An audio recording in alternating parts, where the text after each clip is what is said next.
প্ৰাক্তন মন্ত্ৰী বিধায়ক প্ৰদীপ হাজৰিকা ডাঙৰীয়া, বিধায়ক মৃণাল শইকীয়া ডাঙৰীয়া আৰু বিধায়ক ৰূপক শৰ্মাক সংলগ্ন কৰি আমি এখন সত্ৰ সম্পৰ্কত আয়োগ গঠন কৰি দিছিল।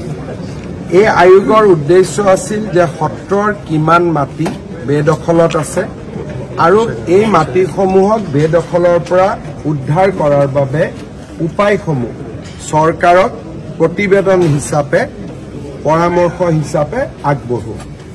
মই অত্যন্ত আনন্দিত যে প্ৰায় 150খনতকৈও অধিক সত্ৰ ভ্ৰমণ কৰি আৰু বাকী বিভিন্ন ধৰণে সত্ৰাধিকাৰ বা সত্ৰৰ লগত জড়িত আটাইৰে সৈতে কথা বতৰা পাতি দুটা খণ্ডত সত্ৰ আয়োগে এখন বিস্তৃত প্ৰতিবেদন চৰকাৰত দাখিল কৰিছে।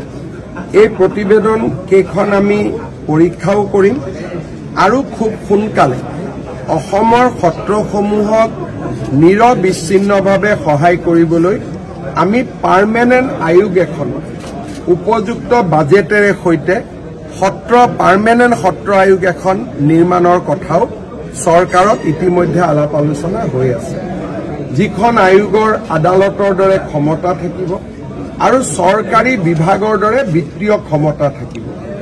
এই সম্পৰ্কত আমাৰ চিন্তা চৰ্চা চলি আছে। ছেপ্টেম্বৰে হওক বা ফেব্ৰুৱাৰীয়ে হওক আমাৰ এই চৰকাৰখনৰ কাৰ্যকালৰ ভিতৰতে সেই আইনখন আনিবলৈ আমি চেষ্টা কৰি আছো। আজিৰ প্ৰতিবেদনখনে এই ক্ষেত্ৰত আমাক যথেষ্ট সহায় কৰিব। মই সকলোলৈকে ধন্যবাদ আছো। স্যার, দেখিছে আপুনি যে বহুত বেদখল হৈছে, গতিকে সেইসমূহ বেদখল মুক্ত কৰিবৰ কাৰণে উচ্ছেদ হ'ব দুটা ধৰণে আছে।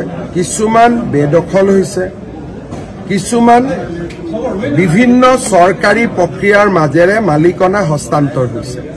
এতিয়া প্ৰতিবেদনখন দেখিলে আমি সেই ভাগ ভাগ কৰি কথাখিনি আমি উলিয়াব পাৰিম আৰু গোটেই প্ৰচেষ্টাটো সেইটো কাৰণে হৈছিল। গতিকে আমি প্ৰতিবেদনখন পৰীক্ষা কৰাৰ পিছত আমি গম পাম যে কোনবিলাক প্ৰত্যক্ষ বেদখল, কোনখিনি পৰোক্ষ বেদখল আৰু কিছু মাটি চৰকাৰী নিয়মেও ৰায়তসকলক এলটমেণ্টটো কৰা হৈছে।